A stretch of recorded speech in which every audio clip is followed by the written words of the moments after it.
You were an undercover CIA agent. How do you see this? Well, I think it's a sign of distrust to many of our allies in that region. We have about 10,000 Americans in those 7 countries. Our men and women that are on a military base in Iraq. Who's protecting that military base? It's Iraqis. We have special forces in Syria, and they're shoulder to shoulder with who?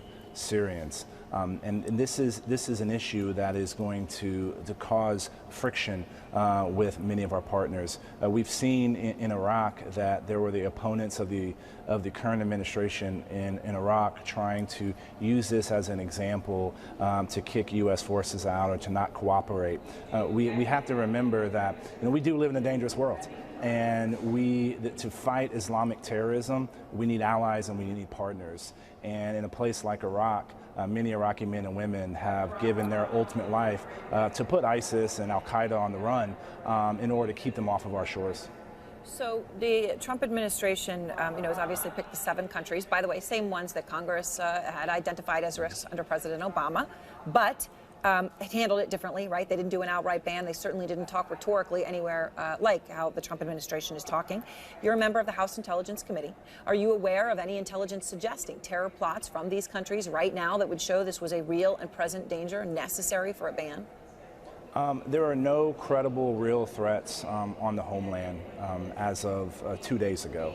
But one of the things I said on this past Congress, I sat on a task force that looked at foreign fighters. These are, there's over 200 Americans that have gone into Iraq and Syria to fight with ISIS. And one of the problems that we saw was that our European allies weren't vetting known travelers against watch lists, information that we were providing about people connected to terrorism.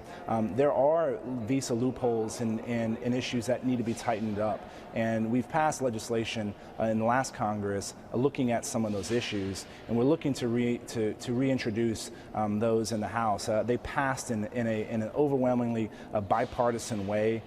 We had some problems in the Senate. Yeah.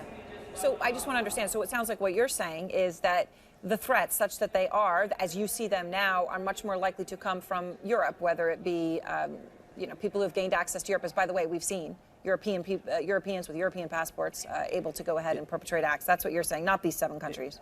It's a lot quicker to slip into, to be fighting in a place like Iraq or Syria, slip into Turkey, get into Europe, find a fake European passport, and come through one of our ports of entry.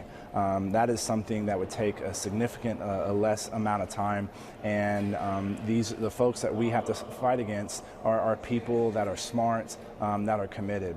And having spent 9.5 years as an undercover officer, I recognize the threats that we're facing. The reality is the world that we live in is more dangerous than our parents, and our kids are likely to inherit a world that's more dangerous than ours.